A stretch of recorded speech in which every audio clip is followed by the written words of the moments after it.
సార్వత్రిక ఎన్నికల 3 దశ ప్రచారం ముగిసింది. ఎల్లుండి పోలింగ్ జరగనుంది.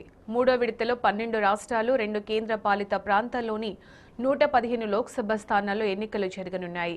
యూపీలో 10, ఒడిశాలో 6, మహారాష్ట్రలో 14, కర్ణాటకలో 14 లోక్సభ స్థానాలతో పాటు గుజరాత్, కేరళ, జమ్మూ కాశ్మీర్లో పోలింగ్కు భారీ ఏర్పాట్లు చేశారు అధికారులు. ఇక మూడో దశలో రాహుల్ గాంధీ పోటీ చేస్తున్న వాయనాడ్లో పోలింగ్ జరగనుంది.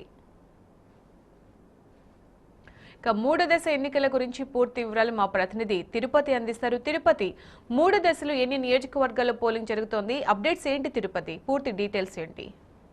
సునీత, అయితే మూడో దశలో కీలకమైన కాన్స్టిట్యున్సీలో ఎన్నికలు జరగబోతున్నాయి. ముఖ్యంగా 116 నియోజకవర్గాల్లో 15 అంటే మొత్తం 13 స్టేట్స్, 2 కేంద్రపాలిత ప్రాంతాల్లో ఎన్నికలు జరగబోతున్నాయి. అయితే ఈ దిశలో ఇప్పటికీ ఈసీ అన్ని నిర్ణయాలను తీసుకుంది. ఇక ప్రధానంగా ఇందులో మాత్రం గుజరాత్ లో ఉన్నటువంటి అన్ని సీట్లు 26 స్థానాలు, అదే కేరళలో 20, 14 మహారాష్ట్ర, కర్ణాటక నుంచి 10 ఉత్తరప్రదేశ్ లో, 7 ఛత్తీస్గఢ్ నుంచి, 6 ఒడిశా నుంచి, ఇలా దాదాపుగా కీలకమైనటువంటి స్థానాల్లో నుంచి మాత్రం ఎన్నికలు కీలకంగా ఎన్నికలు జరిగేటువంటి ఆస్కారం కూడా ఉంది. అయితే దీనిపై ఇప్పటికే అన్ని విధాలుగా ఈ నిర్ణయాలు కూడా తీసుకుంది.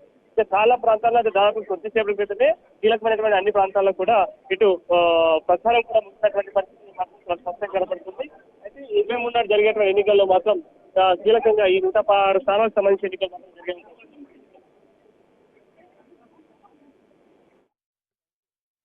తిరుపతి.